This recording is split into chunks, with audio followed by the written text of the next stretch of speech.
নমস্কার বন্ধুরা, আশা করছি তোমরা সবাই খুব ভালো আছো। তো কয়েকদিন আগে তো গেল ফলহারিণী অমাবস্যা, মায়ের পূজা।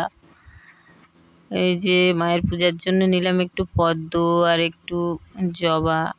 দুই বাড়ির জন্য দুটো নিলাম, কেননা আমাদের দুই বাড়িতে নিমন্ত্রণ ছিল কালী পূজার। এবার সে নিমন্ত্রণে তো বেরোলাম, বেরোতে গিয়েই দেখি আমাদের পাড়ার দিদিরা সব নাচ করছে।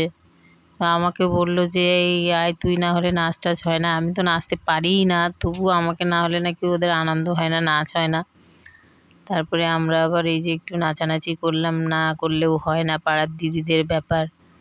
তারপরে আবার একটু নাচানাচি করলাম পথে যেতে যেতে। এবার সেখান থেকে পূজা বাড়ি চলে যাচ্ছি।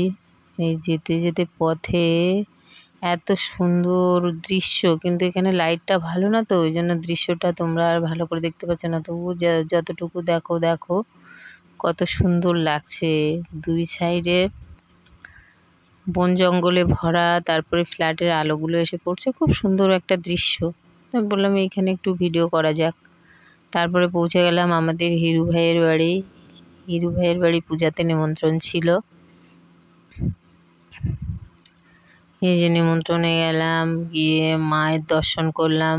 মাকে তো খুব সুন্দর লাগছে।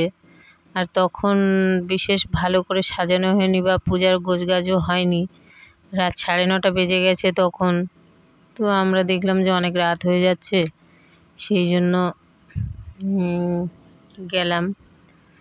তো যাই হোক, গিয়েই বললো যে দিদি তোমরা অনেক রাত হয়ে যাবে, থাকবে তো না, তাহলে খেয়ে নাও।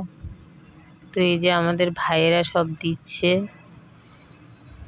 ফ্রায়েড রাইস, আর হচ্ছে বেগুনি, পায়েস, চাটনি, পাঁপড়, আলুর দম। বেশ খুব সুন্দর, মায়ের প্রসাদ তো খুব সুন্দর রান্না হয়েছিল। সে আমি আর বলতে পারবো না।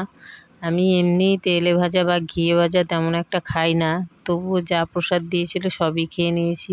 আর পায়েসটা তো নলেন গুড়ের বানিয়েছিল। এই যে একটা কাজু পেয়েছি, দেখো খাচ্ছি তোমাদের দেখিয়ে দেখিয়ে। এই যে তারপরে মায়ের দর্শন আবার করলাম খেয়ে দিয়ে। তো অনেকটা রাতও হয়ে গেছে, সেই জন্য খেয়ে দিয়ে আর বেশি দেরি করিনি। আবার মায়ের দর্শন করতে করতে আবার বাড়ির দিকে রওনা দিতে হবে। আসার পথে আবার আরেক বাড়িতে যেতে হবে, সেই জন্য খুব তাড়াতাড়ি আবার সবার সঙ্গে কথাটা বলে বিদায় নিয়ে চলে আসলাম। এই আমার বাপি ভাই দাঁড়িয়ে আছে, হিরু ভাই।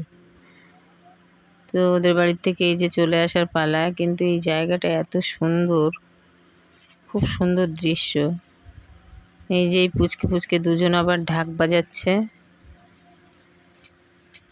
যে ব্রাহ্মণ মশাই সাজাচ্ছে, সবাই খাওয়া দাওয়াটাও করছে। এই যে আরেক বাড়িতে চলে আসলাম, এরা এইভাবে প্যান্ডেল করেছে, খুব প্রচুর পরিমাণে লোক হয়েছে।